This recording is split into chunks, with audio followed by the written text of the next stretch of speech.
Ser podcast.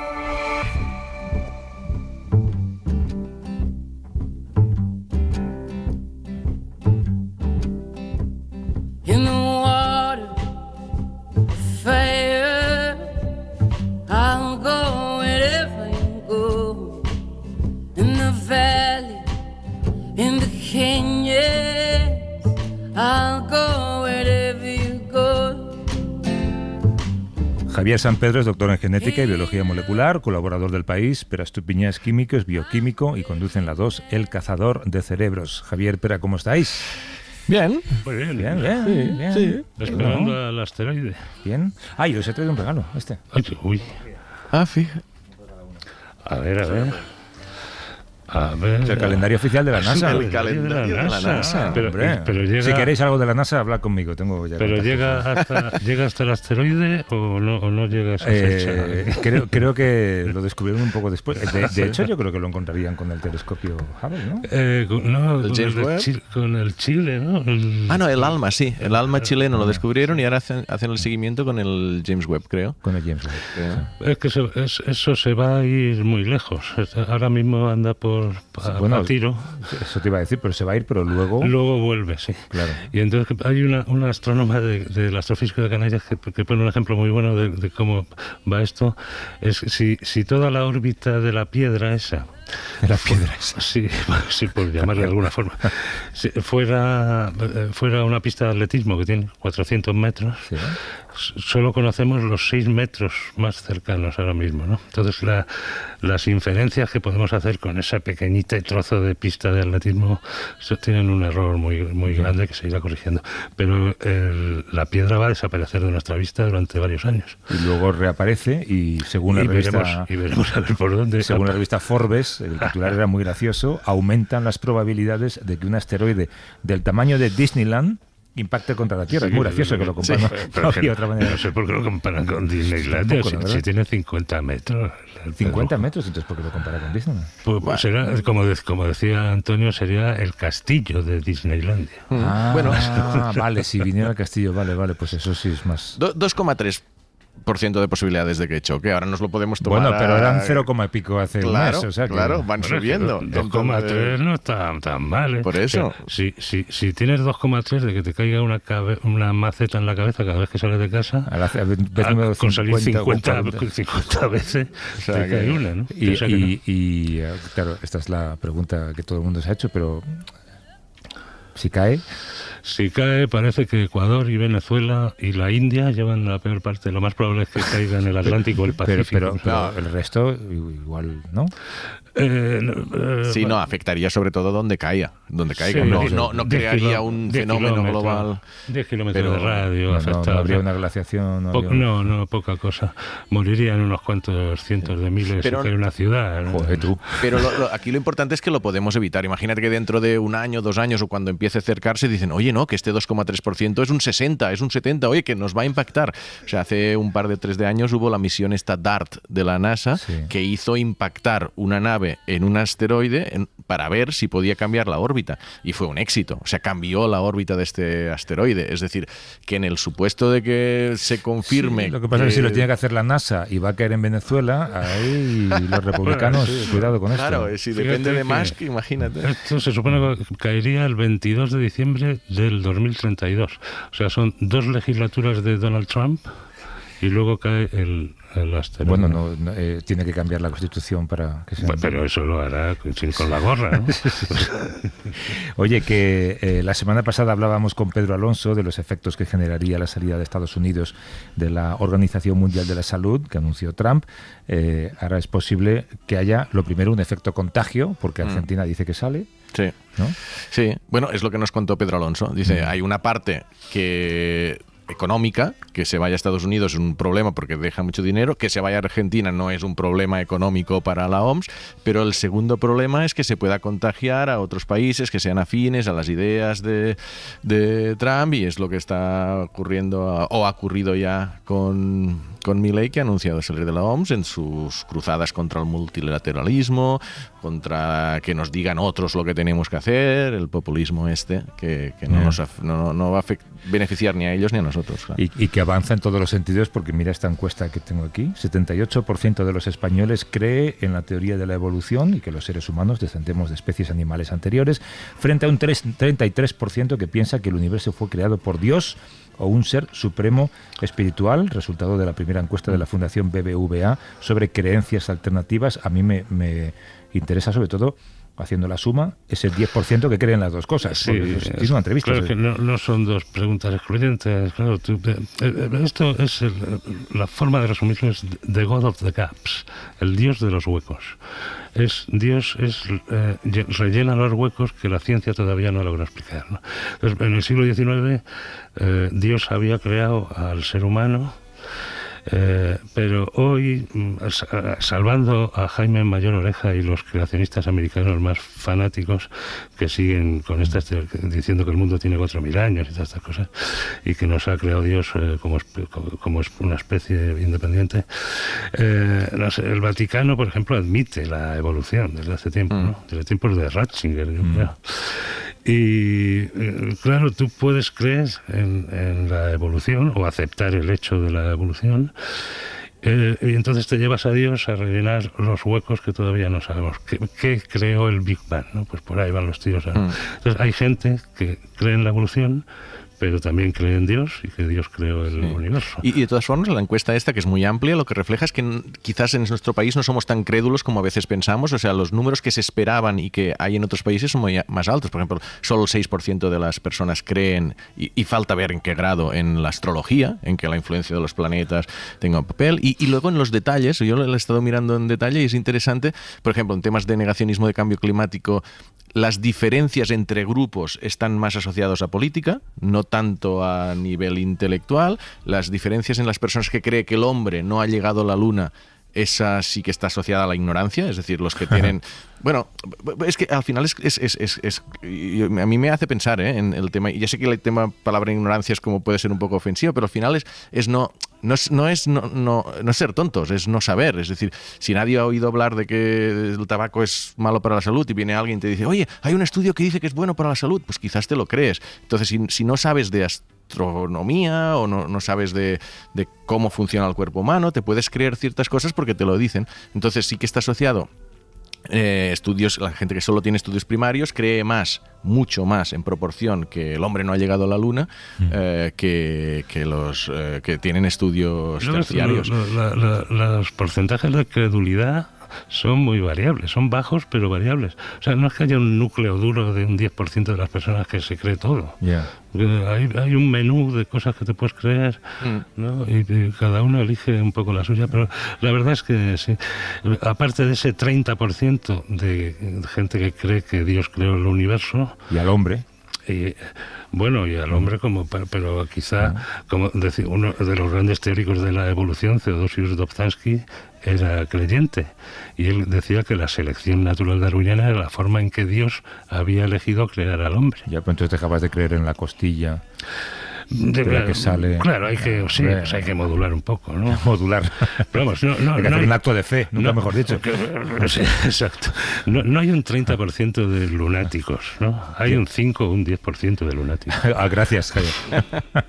Oye, no ha sido intencionado, pero después de repasar hace un momento la antigua Roma con Jacinto Antón, teníamos preparado un duelo científico a la altura con dos de los responsables de que conservemos el patrimonio cultural heredado de aquella época y de otras épocas. Y nos acompañan Emilio Cano, que es investigador del Centro Nacional de Investigaciones Metalúrgicas, está especializado en la corrosión y conservación del patrimonio cultural metálico, y Mónica Álvarez de Buergo, que es investigadora del Instituto de Geociencias, especializada en la conservación del patrimonio cultural pétreo.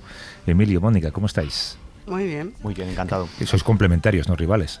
No, amigos, complementarios y amigos. Sí, claro, pero vosotros veis una estatua y no veis una estatua. No. Vemos mucho más allá. ¿Qué veis? ¿Qué veis cuando miras una estatua? Pues yo me fijo sobre todo en el deterioro, me fijo en qué roca, de qué roca está constituida la escultura, y tengo, no sé, una visión igual que en las fachadas, pues me acerco demasiado, la gente debe de pensar que, no sé, que estoy... Arañas con la uña un poco. A veces sí. Sí. O sea, os fijáis en lo que no está, no en lo que está. Bueno, en lo que está. Tratamos lo que está mal, ¿no? Sí, hombre, yo intento ver la parte artística también, pero es verdad que a veces la deformación profesional te lleva también a eso, a fijarte en el deterioro, en el material de que está hecho, en cómo ha cambiado desde hace 2 años que no lo ves y se ve ahora un poco más deteriorado, un poco más de corrosión, un poco más verde esa estatua, ese tipo de cosas. ¿Cómo demonios se sujeta ese caballo con las 2 manos levantadas, ¿no? Eso es más física que geología, seguramente. Equilibrio, ¿no? sí. Claro, equilibrio. ¿Cuál es el peor enemigo de una estatua? Más allá del paso del tiempo, lógicamente.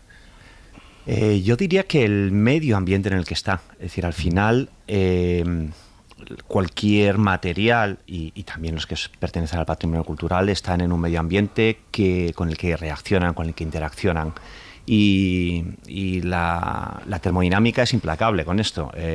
Los metales no son estables en el estado en el que están y con la humedad, con los contaminantes del ambiente, van reaccionando y van formando compuestos que lo deterioran. Que la corrosión que conocemos, la herrumbre que vemos en los hierros, el verde que vemos en unas esculturas de bronce, pues al final es el resultado de esta interacción del metal con el medio ambiente.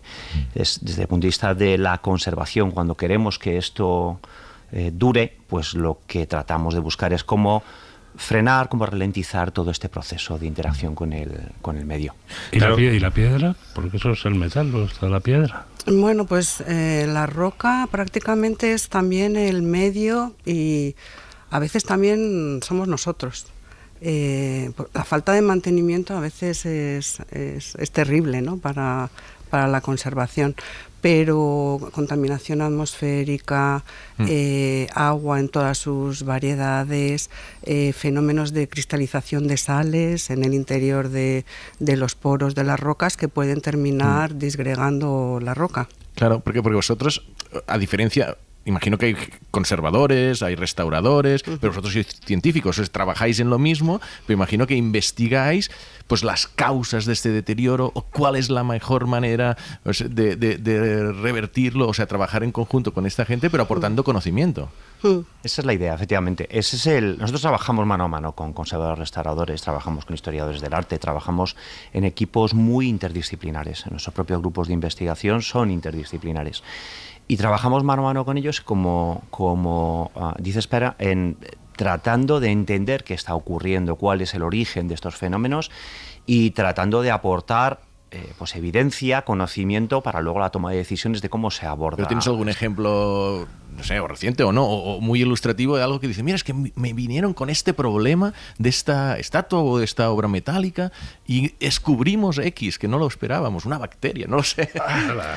Sí, muchas veces es como una labor realmente de investigación, ¿no? Pues, no sé, en un edificio que de repente aparecen unas manchas que no se localizan, que no se sabe de dónde vienen, pues investigando se sabe que es un tratamiento antiguo que se aplicó, que es muy impermeable, demasiado, que acumula en su interior sales, humedad, microorganismos. Entonces, sí, muchas veces es como investigadores, pues una labor realmente de SCI, ¿no? A veces. Detectivista. Sí, a veces sí. Nosotros, con método científico, perdón. Por poner un ejemplo. Como Sherlock Holmes.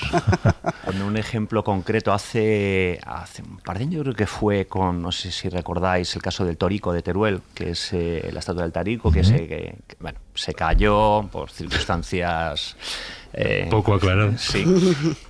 Y bueno, había una cierta polémica, por lo menos en el público, así en general, sobre si lo habían cambiado, si no lo habían cambiado, porque era de hierro y había gente que decía que era de bronce, que había historias por ahí al respecto, ¿no? Y hicimos un trabajo con los restauradores del Museo de Teruel.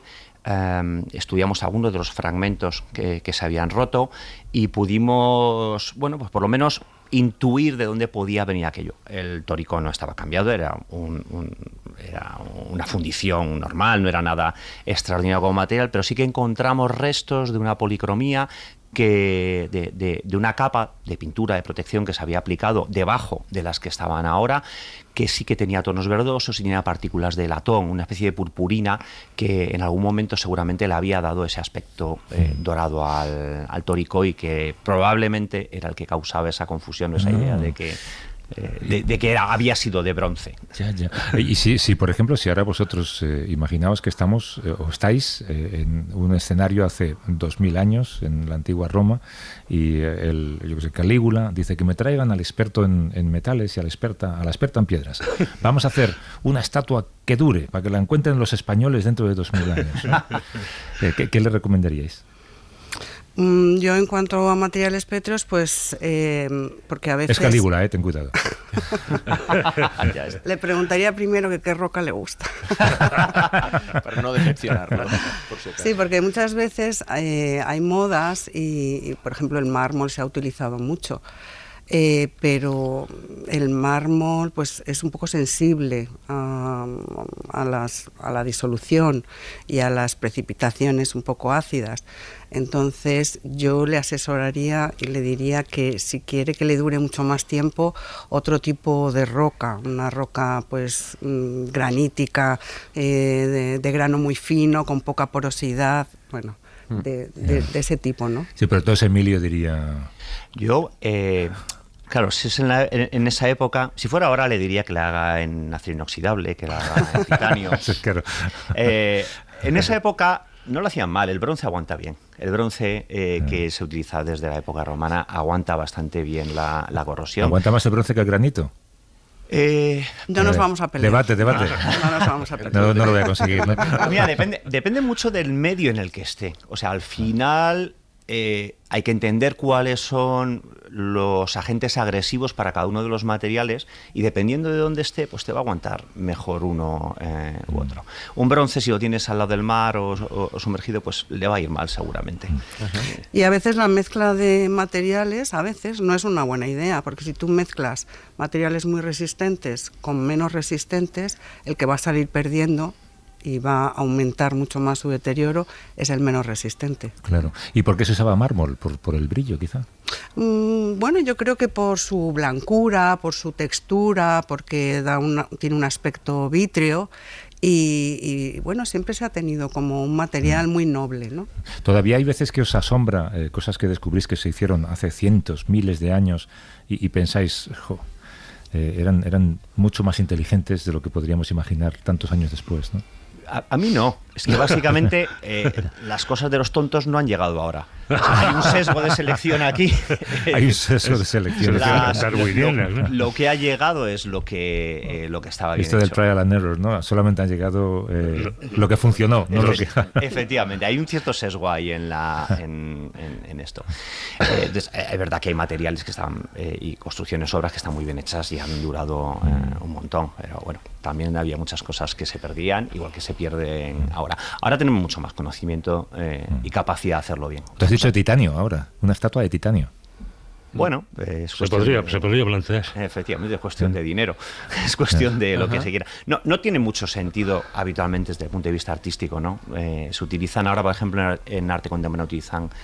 hay cosas en acero inoxidable, en aluminio, se hacen algunas esculturas. Pero ¿os vienen artistas que dicen, quiero innovar? Bueno, el artista siempre está intentando hacer algo nuevo, y en cocina ocurre, vayan a ser científicos a ver qué proceso culinario puede servirme para hacer algo diferente. ¿Os vienen a decir cómo hacer algo nuevo? Bueno, no, realmente artistas yo no he tenido esa experiencia. O sea, nosotros innovamos en cuanto a materiales y productos y técnicas. Pero no, yo no he tenido, no sé si tú... Nosotros hemos tratado alguna vez con artistas, sobre todo escultores que trabajan con acero patinable, con acero corten. No sé si os suena, este es el típico acero que se utiliza, pues, el edificio del BBVA, por ejemplo, de la Castellana, o las esculturas de Chillida o de Oteiza. Es una aleación que en algunas condiciones dura más que un acero normal. Entonces hemos tenido ahí, bueno, pues ahora tenemos un proyecto en el que de estudio de conservación de este tipo de material, en el cual sí que hemos interaccionado con artistas, pero ha sido más por iniciativa nuestra para tratar de entender qué es lo que buscan y por qué utilizan este material y cómo las respuestas o los sistemas de protección que nosotros vamos a desarrollar o estamos desarrollando y estudiando pueden adaptarse a las intenciones originales del artista, porque al final tampoco podemos cambiar estas intenciones del artista.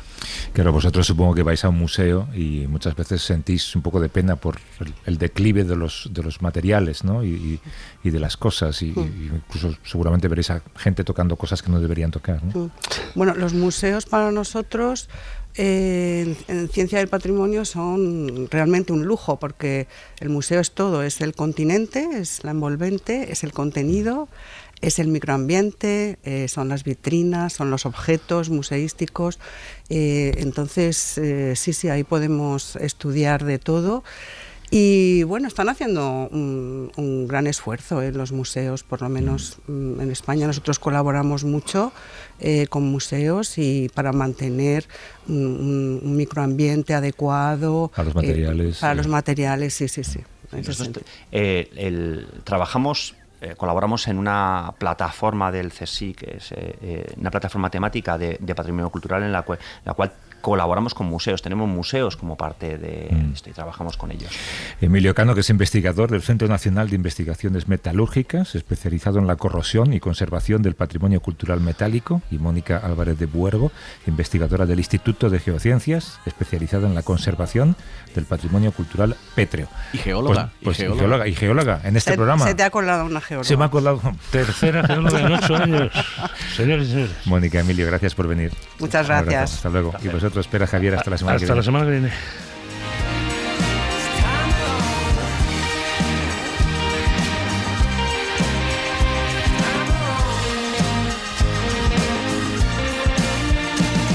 Para no perderte ningún episodio, síguenos en la aplicación o la web de la SER, Podium Podcast o tu plataforma de audio favorita.